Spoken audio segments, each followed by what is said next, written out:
కించిత్ ధర్మాధ్యక్ష, ధర్మాన్ని అధర్మాన్ని గమనించి దానికి తగిన ఫలితాలను ఇస్తాడు. లోకాధ్యక్ష సురాధ్యక్షో ధర్మాధ్యక్ష కృతాకృత, కృత అకృత రెండు అవుతాయి. కార్యరూపేణ కృత, కారణరూపేణ అకృత. పని జరుగుతోంది కాబట్టి, సృష్టి అనేది ఉంది కాబట్టి, కనిపిస్తోంది కాబట్టి ఆయన కృతగా సృష్టి చేశాడు, చేయలేదనడానికి వీల్లేదు. కానీ దీనికి కారణం ఆయనేనా? నేను కారణం చెప్పాడు. చాతుర్వర్ణ్యం మయా సృష్టం గుణకర్మ విభాగశ తస్య కర్తారమపి మాం విద్యకర్తారం అవ్యయం. ఆయన చెప్పింది. 4 కులాలు, వారి ఆచారాలు, వారి ధర్మాలు అన్నీ నేనే పెట్టానయ్యా.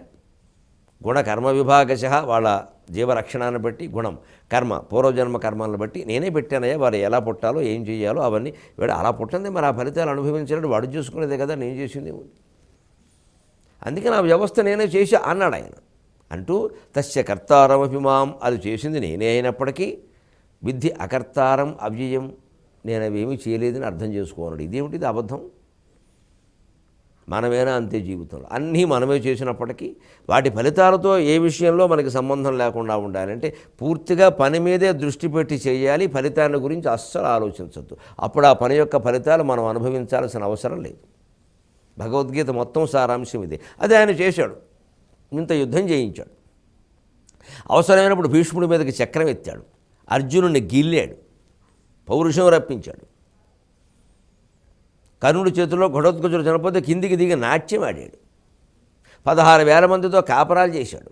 నరకాసురాది రాక్షసులను సంహరించాడు. ఇందులో ఏ ఫలితాలు ఆయన అనుభవించవలసిన స్థితి రాలా. అందుకే కృత అకృత. పనులు కనిపిస్తున్నాయి కాబట్టి ఆయన కృత, చేసినవాడు. ఆయన కర్త, ఆయన అనుకుని నేను చేస్తున్నాను అనుకుని చెయ్యాలి అనుకుని చేయలేదు కాబట్టి అకృత. కార్యరూపంలో కృత, కారణ రూపంలో అకృత. మరి 4 కులాలు ఆయనే పెట్టాడు, 4 వృత్తులు ఆయనే పెట్టాడు అంటారు, మళ్ళీ చేయలేదంటారు. ఏమిటండి ఇదేమిటి అయోమయం మాట అంటే, ఆ వ్యవస్థ అలా నడవాలి కాబట్టి అవి ఏర్పాటు చేశారు తప్పితే ఇందులో ఒక కులం వాళ్ళ పట్ల ఆయనకి ప్రేమ, ఒక కులం వాళ్ళ పట్ల ద్వేషం ఉండే అవకాశమే లేదు.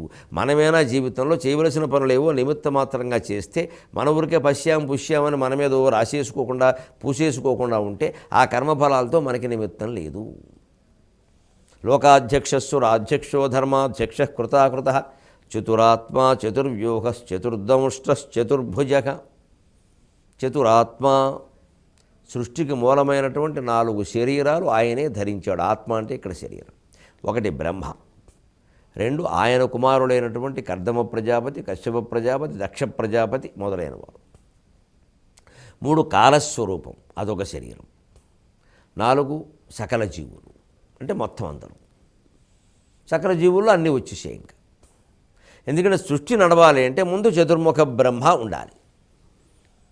అది ప్రారంభంలో అలా సంతానం కంటూ ఉండాలంటే వాళ్ళకు కొంతమంది సంతానం ఉండాలి. దక్ష ప్రజాపతి, కశ్యప ప్రజాపతి, కర్దమ ప్రజాపతి. అందుకే వీరి ముగ్గురికి సంతానం చాలా ఎక్కువ. దక్ష ప్రజాపతికి 54 మంది కుమార్తెలు, కశ్యప ప్రజాపతికి దేవతలు, రాక్షసులు, పశువులు, పక్షులు, పాములు అన్నీ ఆయన సంతానమే. సంతాన వృద్ధే వాళ్ళ లక్ష్యం. సనక సనందనాథులను కూడా బ్రహ్మదేవుడు కానీ అదే మాట చెప్పాడు. కానీ వాళ్ళు జ్ఞాన మార్గంలో వెళ్ళిపోయారు, మేము కనమన్నారు, మేము ఉండమన్నారు. నారదుడిని కానీ అదే మాట చెప్పాడు, నేను ఉండనన్నాడు. దానికి శాపాలు, ప్రతిశాపాలు చాలా నడిచే కథలు. అందుకని ఆ దృష్టితో చూస్తే చతురాత్మ, ఈ 4 రూపాలు. కొంతమంది వినలేదు, కొంతమంది విన్నారు. విన్నవాళ్ళు ఏం బలవంత పట్ల ఏదో వాళ్ళ రాగద్వేషాల కొద్దీ ఏవో శాపాలు ఇచ్చారు. అవి సృష్టికి ఉపయోగపడ్డాయి ఈ కొనసాగడానికి. దక్ష ప్రజాపత్యాదులు. ఆ తర్వాత కాలస్వరూపం. మరి ఒక ఘట్టం నుంచి ఒక ఘట్టం జరుగుతుందంటే మధ్యలో కొంత సమయం గడవకపోతే కాలం ఘట్టాలు అలా లెక్క వేస్తారు. అందుకని కాలస్వరూపం ఆయనే ధరించాడు. కాలోహం అని.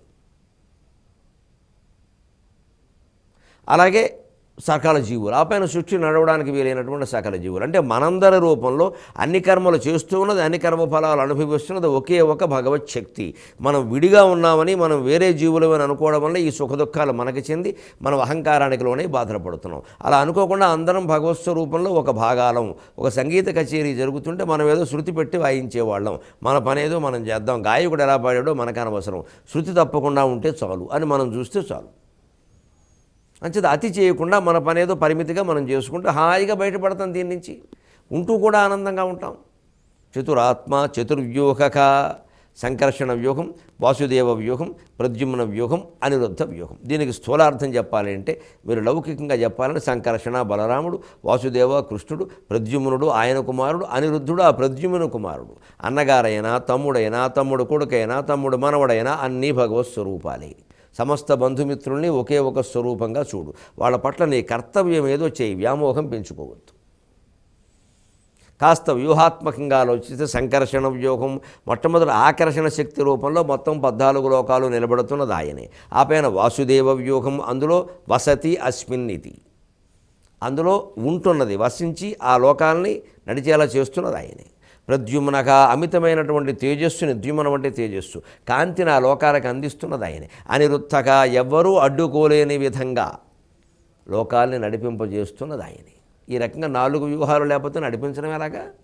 చతురాత్మ చతుర్వ్యూహక చతుర్దంష్ట్రక ఐరావతం ఉదాహరణ. దానికి 4 దంతాలు ఉంటాయి.